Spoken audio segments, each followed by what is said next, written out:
आज बात करेंगे ओबीसी आरक्षण की, जो पिछले कई सालों से मध्य प्रदेश के युवाओं के लिए बड़ी मुसीबत बना हुआ है। सिर्फ ओबीसी वर्ग ही नहीं बल्कि तमाम, चाहे वो एससी हो, एसटी हो या सामान्य वर्ग के लोग हों, इस ओबीसी आरक्षण के पेच में सारे के सारे लोगों की खुशियां भी आ रही हैं। ऐसे में अब सुप्रीम कोर्ट ने इस पूरे मामले में 2 याचिकाओं को रिकॉल किया है, यानी कि जो हाईकोर्ट को सुप्रीम कोर्ट ने भेज दी थी फरवरी में इन याचिकाओं को सारी, उनमें से 2 याचिकाओं को कहा है कि ये जरूरी और ये बड़ी याचिका है, इन्हें हम सुनेंगे, इनकी सुनवाई हम करेंगे और 2 अप्रैल से उसकी सुनवाई शुरू हो जाएगी। मामला क्या है ये आपको बताएंगे और क्यों ये बहुत जरूरी है। 87-13 का फॉर्मूला जो करीब करीब सीधे 9 से 10 हजार ओबीसी वर्ग के लोगों के रोजगार और उनकी नौकरी से जुड़ा है, जो परीक्षा पास कर चुके हैं, जिनका नाम वेटिंग लिस्ट में है, वो इंतजार कर रहे हैं कि जैसे ही सुप्रीम कोर्ट का फैसला आएगा 9000 ओबीसी वर्ग के लोगों को तुरंत नौकरी मिल जाएगी।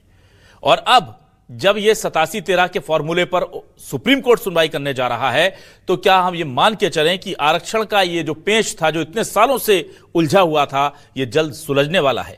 आज हमारे साथ इस पूरे मामले के अब आने वाले जो पहलू होंगे उसकी तकनीकी बारीकियों को समझने के लिए संविधान विशेषज्ञ, सुप्रीम कोर्ट के जाने माने वकील, देश के प्रख्यात अधिवक्ता संजय चड्ढा जी हमारे साथ जुड़ गए हैं। उनका बहुत स्वागत करता हूं हमारे साथ। कांग्रेस, चलिए मैं संजय जी के पास आता हूं। संजय जी, बड़ा महत्वपूर्ण सवाल है और मेरे जैसे आम व्यक्ति या मध्य प्रदेश का ओबीसी, सामान्य या एससी एसटी वर्ग का जो व्यक्ति है, वो ये जानना चाहता है कि ये पूरे मामले हाईकोर्ट में चल रहे थे पहले, फिर हाईकोर्ट से सरकार ने कहा कि इतने सारे मामले हैं, जाकर के सुप्रीम कोर्ट में आगे अटक जाएंगे, तो सुप्रीम कोर्ट से दरख्वास्त की कि आप ही सुनवाई कर लीजिए, तो सारे मामले सुप्रीम कोर्ट में आ गए।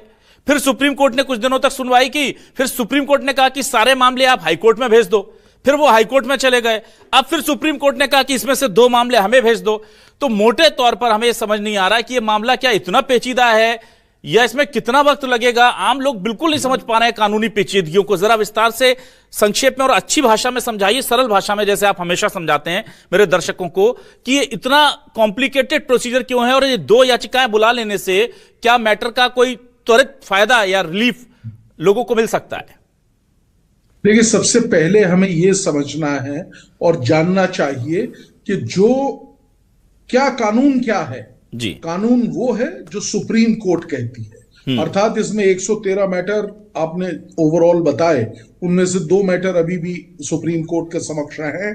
तो जब सुप्रीम कोर्ट उन पर निर्णय दे देगी तो वो क्लियरिटी आ जाएगी। अब आ जाए, आपके माध्यम से एक स्थिति स्पष्ट करना चाहता हूं जी। देखिए, 50 और 60 वाला, जैसे मैंने बताया, कानून की अगर आप मुझसे व्यवस्था पूछें तो भारत में कोई भी राज्य, प्रदेश, केंद्र सरकार, कोई भी जो बेंचमार्क है 60%, मतलब कि 10% आर्थिक और 50%, जैसा मैंने पहले बताया, वो 60% की म्याद को पार नहीं कर सकता।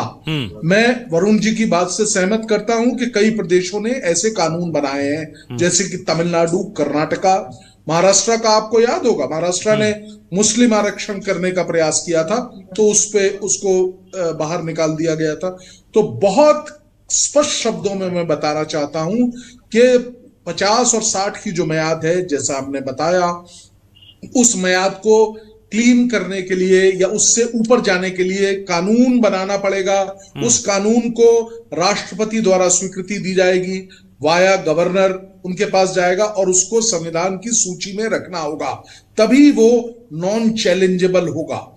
अर्थात अगर इसके अलावा इस प्रोसेस को अडॉप्ट किए बगैर आप कोई कानून भी बनाते हैं तो वो कानून जो जुडिशियल स्क्रूटनी के तहत आ जाएगा और उसको हटना पड़ेगा।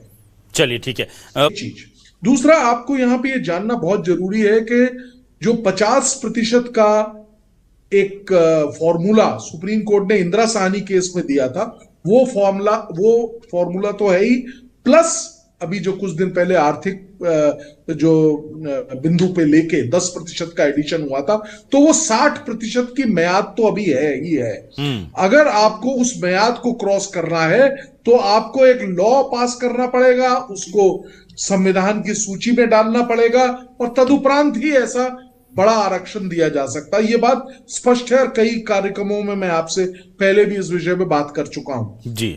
मुझे ऐसा लगता है कि सुप्रीम कोर्ट अपना अंतिम निर्णय तब तक बेसिकली जब तक नहीं आ जाता कि 27% और इसका क्या होगा, तो वो तब तक इस चीज को ब्रॉडली ये चीज समाप्त नहीं होगी, मेरे को ऐसा लगता है। चलिए ठीक है, मैं बीजेपी से हमारे साथ संजय जी के पास आता हूं, समय खत्म हो गया। संजय जी से फाइनल कमेंट लेता हूं। संजय जी, ये मामला जनहित का है।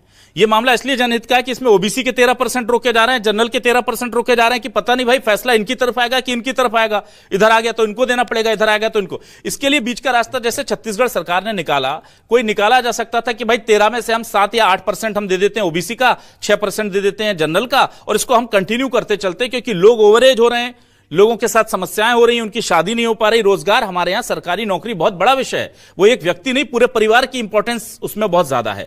तो क्या बीच का रास्ता निकाला जा सकता था मानवीय आधार पर, माननीय सुप्रीम कोर्ट के सामने जाकर के अगर प्ली की जाती तो? क्योंकि जब वो छत्तीसगढ़ को राहत दे सकते हैं तो क्या मध्य प्रदेश सरकार को मिल सकती थी?